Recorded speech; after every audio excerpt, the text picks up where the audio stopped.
전능하사 천지를 만드신 하나님 아버지를 내가 믿사오며 그 외아들 우리 주 예수 그리스도를 믿사오니 이는 성령으로 잉태하사 동정녀 마리아에게 나시고 본디오 빌라도에게 고난을 받으사 십자가에 못 박혀 죽으시고 장사한 지 사흘 만에 죽은 자 가운데서 다시 살아나시며 하늘에 오르사 전능하신 하나님 우편에 앉아 계시다가 저리로서 산자와 죽은 자를 심판하러 오시리라.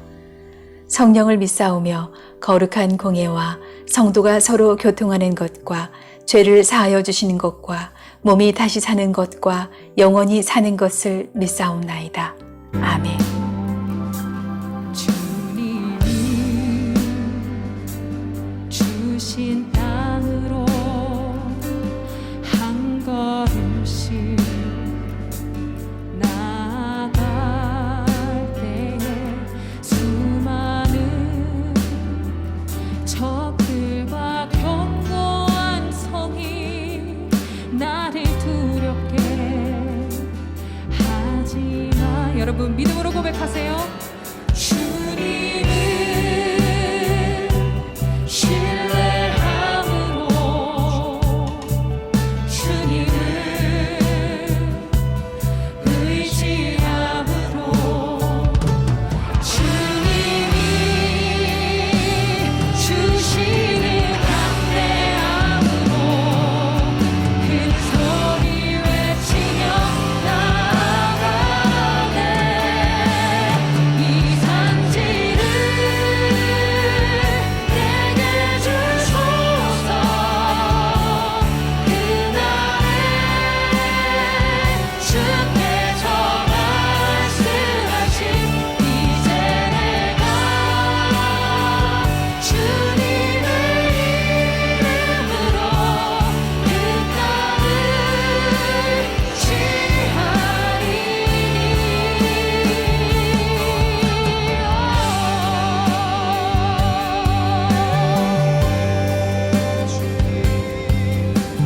우리 다시 한번 믿음으로 고백하기 원합니다. 우리 주님이 주신 땅으로 주님이 주신 땅으로 한 걸음씩 나아갈 때에 걸음씩 나아갈 때에 수많은 적들과 견고한 성이 나를 두렵게 하지만 우리 주님의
제 105편. 여호와께 감사하고 그의 이름을 불러 아뢰며 그가 하는 일을 만민 중에 알게 할지어다. 그에게 노래하며 그를 찬양하며 그의 모든 기이한 일들을 말할지어다. 그의 거룩한 이름을 자랑하라. 여호와를 구하는 자들은 마음이 즐거울지로다. 여호와와 그의 능력을 구할지어다. 그의 얼굴을 항상 구할지어다. 그의 종 아브라함의 후손 곧 택하신 야곱의 자손 너희는 그가 행하신 기적과 그의 이적과 그의 입의 판단을 기억할지어다. 그는 여호와 우리 하나님이시라. 그의 판단이 온 땅에 있도다. 그는 그의 언약 곧 천대에 걸쳐 명령하신 말씀을 영원히 기억하셨으니 이것은 아브라함과 맺은 언약이고 이삭에게 하신 맹세이며 야곱에게 세우신 율례 곧 이스라엘에게 하신 영원한 언약이라. 이르시기를 내가 가나안 땅을 내게 주어 너희에게 할당된 소유가 되게 하리라 하셨도다. 그때 그들의 사람 수가 적어 그 땅에 나그네가 되었고 이 족속에게서 저 족속에게로 이 나라에서 다른 민족에게로 떠돌아 다녔도다. 그러나 그는 사람이 그들을 억압하는 것을 용납하지 아니하시고 그들로 말미암아 왕들을 꾸짖어 이르시기를 나의 기름 부은 자를 손대지 말며 나의 선지자들을 해하지 말라 하셨도다. 그가 또 그 땅에 기근이 들게 하사 그들이 의지하고 있는 양식을 다 끊으셨도다. 그가 한 사람을 앞서 보내셨으며 요셉이 종으로 팔렸도다. 그의 발은 착고를 차고 그의 몸은 쇠사슬에 매였으니 곧 여호와의 말씀이 응할 때까지라. 그의 말씀이 그를 단련하였도다. 왕이 사람을 보내어 그를 석방하며 뭇 백성의 통치자가 그를 자유롭게 하였도다. 그를 그의 집의 주관자로 삼아 그의 모든 소유를 관리하게 하고 그의 뜻대로 모든 신하를 다스리며 그의 지혜로 장로들을 교훈하게 하였도다. 이에 이스라엘이 애굽에 들어가며 야곱이 함의 땅에 나그네가 되었도다. 여호와께서 자기의 백성을 크게 번성하게 하사 그의 대적들보다 강하게 하셨으며 또 그 대적들의 마음이 변하게 하여 그의 백성을 미워하게 하시며 그의 종들에게 교활하게 행하게 하셨도다. 그리하여 그는 그의 종 모세와 그의 택하신 아론을 보내시니 그들이 그들의 백성 중에서 여호와의 표적을 보이고 함의 땅에서 징조들을 행하였도다. 여호와께서 흑암을 보내사 그곳을 어둡게 하셨으나 그들은 그의 말씀을 지키지 아니하였도다. 그들의 물도 변하여 피가 되게 하사 그들의 물고기를 죽이셨도다. 그 땅에 개구리가 많아져서 왕의 궁실에도 있었도다. 여호와께서 말씀하신즉 파리 때가 오며 그들의 온 영토에 이가 생겼도다. 비 대신 우박을 내리시며 그들의 땅에 화염을 내리셨도다. 그들의 포도나무와 무화과나무를 치시며 그들의 지경에 있는 나무를 찍으셨도다. 여호와께서 말씀하신즉 황충과 수많은 메뚜기가 몰려와 그들의 땅에 있는 모든 채소를 먹으며 그들의 밭에 있는 열매를 먹었도다. 또 여호와께서 그들의 기력의 시작인 그 땅의 모든 장자를 치셨도다. 마침내 그들을 인도하여 은금을 가지고 나오게 하시니 그의 지파 중에 비틀거리는 자가 하나도 없었도다. 그들이 떠날 때에 애굽이 기뻐하였으니 그들이 그들을 두려워함이로다. 여호와께서 낮에는 구름을 펴사 덮개를 삼으시고 밤에는 불로 밝히셨으며 그들이 구한즉 메추라기를 가져오시고 또 하늘의 양식으로 그들을 만족하게 하셨도다. 반석을 여신즉 물이 흘러나와 마른 땅에 강같이 흘렀으니 이는 그의 거룩한 말씀과 그의 종 아브라함을 기억하셨음이로다. 그의 백성이 즐겁게 나오게 하시며 그의 택한 자는 노래하며 나오게 하시고 여러 나라의 땅을 그들에게 주시며 민족들이 수고한 것을 소유로 가지게 하셨으니 이는 그들이 그의 율례를 지키고 그의 율법을 따르게 하려 하심이로다. 할렐루야. 시편 105편 살펴보겠습니다. 시편 105편은 역사시로서 이 시는 아브라함의 여정부터 이스라엘이 가나안 땅을 차지하기까지의 역사를 아브라함의 언약을 바탕으로 설명하고 있습니다. 자, 1절에서 6절은 열방을 향해서 하나님을 찬양하라 라는 촉구이고요. 자, 7절부터 11절까지는 이스라엘의 역사의 초석인 아브라함을 이제 언급하고 있는데요. 그러니까 이 시인은 아브라함부터 이스라엘 역사를, 아브라함을 이스라엘 역사의 시작으로 보고 있는 것이죠. 자, 7절에 그는 여호와 우리 하나님이시라. 그의 판단이 온 땅에 있도다. 자, 하나님 어떠한 하나님이시냐? 온 땅을 판단하시는 분, 온 땅을 다스리시는 분, 즉 온 땅의 주인이 하나님이다. 우리가 이제 레위기에서 살펴본 말씀이죠. 모든 땅은 하나님이 주인이다. 자, 8절 그는 그의 언약 곧 천대에 걸쳐 명령하신 말씀을 영원히 기억하셨으니. 자, 하나님은 또 어떠한 분이시냐? 그는 언약을 영원히 기억하는 분이시다. 자, 하나님과 하나님의 백성 사이의 관계는 본질적으로 언약 관계라 말씀드렸는데요. 계속 반복되는 내용이지만 다시 한번 우리가 살펴보면, 자, 하나님과 하나님의 백성 사이의 관계는 언약의 관계인데, 이 언약은 쌍방에게 언약의 의무가 주어집니다. 그러니까 하나님은 하나님으로서 해야 할 언약의 의무가 있는 것이고, 백성들은 백성으로서 마땅히 해야 할 언약의 의무가 있습니다. 하나님이 하셔야 할 언약의 의무는 당신의 백성을 인도하시고 보호하시고 하나님께서 당신의 백성을 공급하셔야 합니다. 이것들을 우리가 한마디로 구원이라고 말할 수 있지요. 자, 반면 백성들의 언약의 의무는 하나님께 의지하고 하나님께 순종하는 것인데, 하나님께 의지하고 하나님께 순종하는 방편으로 하나님께서는 이스라엘 백성에게 율법을 주셨습니다. 그러니까 하나님의 언약의 의무는 당신의 백성을 구원하는 것이고, 백성들의 언약의 의무는 율법을 지키는 거죠. 그래서 이 언약의 쌍방이 언약의 의무를 신실히 지켰을 때 언약의 축복을 누리죠. 그러나 언약의 의무를 저버렸을 때는 언약의 저주를 받게 되는데요. 자, 이러한 언약의 관점을 우리가 배경으로 본문의 말씀 살펴보겠는데요. 자, 하나님이 아브라함과 언약을 맺고 그 언약을 이삭과 야곱에게로 이어가는 거죠. 이것이 아브라함의 후손에게 이 언약이 영원토록 계승됨을 보여주고 있습니다. 그래서 자, 이 언약의 약속은 무엇이냐? 이 언약 관계에서 이스라엘이 누리는 축복은 무엇이냐? 하나님께서 아브라함과 언약을 맺으시면서 땅을 주겠다. 가나안 땅을 주겠다. 그리고 또 무엇을 약속하셨습니까? 사람의 수가 적어 그 땅에 나그네가 되었다. 땅과 씨를 약속하셨죠.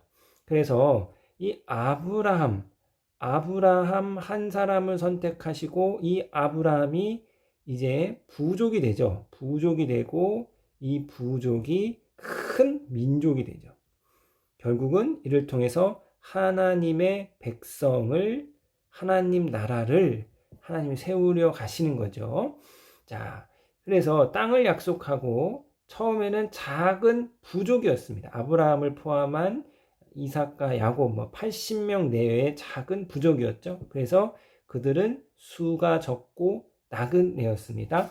소외받기 쉽고 억압당하기 쉬운 소수의 약자였습니다. 이러한 소수의 약자의 언약의 파트너를, 이 아브라함의 부족을 하나님께서 보호하셨죠. 그러나 그는 사람들이 그들을 억압하는 것을 용납하지 아니하고 그들로 말미암아 왕을 꾸짖었다. 이 내용은 이제 창세기에서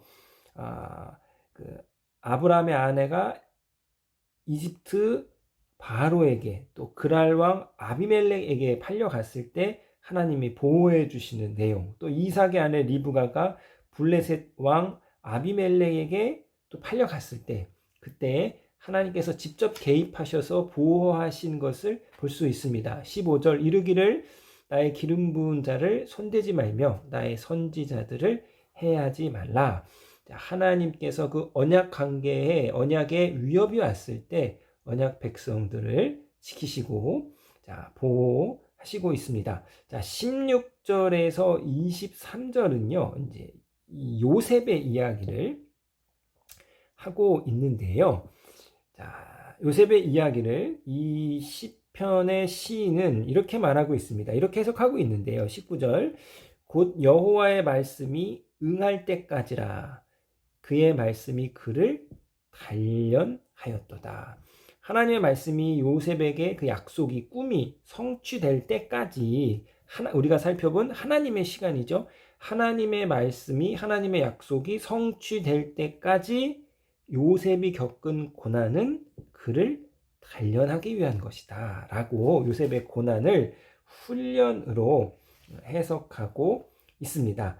자, 이제 24절에서 38절은요 출애굽의 내용을 담고 있습니다. 출애굽의 10가지 재앙 중 8가지 재앙을 이야기하고 있는데요. 이스라엘 백성이 자, 이스라엘 이 부족이 아브라함의 이 족장 부족이 애굽으로 내려가서 애굽의 보호 아래서 이제는 큰 백성이 됩니다. 부족이었죠. 80명의 부족이 애굽에 내려가서 애굽의 보호 아래서 이제는 큰 백성이 되는 거죠. 하나님 나라의 민족이 됐습니다. 이것이 이스라엘 백성이 애굽으로 내려간 하나의 이유가 되는 거죠. 가나안 땅에서 그 80명의 부족이 큰 민족이 되기에는 상당히 쉽지 않은 것이죠. 그러나 애굽에 내려가서 애굽의 체계 아래서 애굽의 발전된 문명 아래서 이들이 이제 큰 민족이 되어서 나오는데요. 나올 때 37절에 마침내 그들을 인도하여 은금을 가지게 나오게 하셨다. 그러니까 이 이스라엘 백성이 애굽에서 노예로 겪었던 부당한 부역에 대한 보상으로 하나님께서 은금을 갖고 나오게 하셨습니다. 자, 39절에서 41절은 출애굽 이후 광야의 인도하심을 이야기하고 있는데요. 39절에 여호와께서 낮에는 구름을 펴사 덮개를 삼으시고 밤에는 불로 밝히셨다. 불기둥과 구름기둥인데 이는 하나님의 인도하심, 하나님의 보호하심을 의미하고요. 40절 그들이 구한 중 메추라기를 가져오시고 또한 하늘의 양식으로 그들을 만족하게 하셨도다. 반석을 여신즉 물이 흘러나와 마른 땅에 강같이 흘렀으니 자, 만나와 메추라기 반석에서 나는 물 이것은 하나님의 공급하심을 의미하는 것. 하나님께서 광야의 기간 동안 이스라엘을 신실히 인도하시고 보호하시고 공급하셨다. 하나님의 언약의 의무를 신실히 그 광야 기간 동안 하나님께서 행하셨다. 자, 이제 42절에서 45절은 결론인데요. 자, 이는 그의 거룩한 말씀과 그의 종 아브라함을 기억하셨습니다. 자, 거룩한 말씀과 그의 종 아브라함, 이는 언약을 의미합니다. 아브라함과 맺은 언약이죠. 언약을 하나님이 기억하셨다. 이들의 지난 역사의 쭉 과정을 살펴보니 하나님은 당신의 언약에 신실하셨다. 언약의 의무를 다 하셨다 이거예요. 그래서 43절에 그의 백성이 즐겁게 나오게 하시며 그를 택한 자는 노래하며 나오게 하시고 구원하셨다라는 거예요. 44절 여러 나라의 땅을 그들에게 주시며 민족들이 수고한 것을 소유로 가지게 하셨다. 약속하신 땅을 주었다. 언약에 신실하게 하나님 언약의 모든 의무와 약속을 다 해 주셨다. 자, 그래서 결론입니다. 이는 그들이 그들의 율례를 지키고 그의 율법을 따르게 하려 하심이로다. 자, 결론은 무엇입니까? 하나님께서 하나님의 언약의 의무를 다 했으니 이제 하나님의 언약의 파트너인 이스라엘도 이스라엘에게 주어진 언약의 의무에 마땅히 신실해야 해야 합니다. 자, 달리 표현하면 하나님께서 이스라엘을 구원하시고 부르시고 택하신 목적은, 택하신 이유는 이들을 하나님의 율법을 지키고 하나님의 말씀을 지키는 하나님의 언약 백성으로 세워주기 위함입니다. 자, 그래서요, 성경에 우리가 이제 오늘 신명기 같은 여러 가지 말씀을 보면은요, 하나님의 율법을 지키는 것과 언약의 땅을 얻게 되는 것이 같은 그 하나로 묶여 있는 것을 볼 수 있습니다. 그러니까 언약의 의무에 신실할 때 너희가 언약의 땅, 언약의 축복, 가나안 땅을 누릴 수 있다. 자, 하나님께서는 당신의 언약 백성에게 언약의 의무를 다 하시고 이제 언약 백성에게 너희들도 너희에게 주어진 언약의 의무에 신실할 것을, 즉 하나님의 말씀을 온전히, 하나님의 율법을 온전히 지킬 것을 요구하고 계시고, 그래서 언약의 의무, 하나님의 말씀에 온전히 순종하시는 저와 여러분 되시기를 주님의 이름으로 부탁드리겠습니다.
하늘에 계신 우리 아버지여, 이름이 거룩히 여김을 받으시오며 나라에 임하옵시며 뜻이 하늘에서 이룬 것 같이 땅에서도 이루어지이다. 오늘날 우리에게 일용할 양식을 주옵시고 우리가 우리에게 죄 지은 자를 사하여 준 것 같이 우리 죄를 사하여 주옵시고 우리를 시험에 들게 하지 마옵시고 다만 악에서 구하옵소서. 대개 나라와 권세와 영광이 아버지께 영원히 있사옵나이다. 아멘.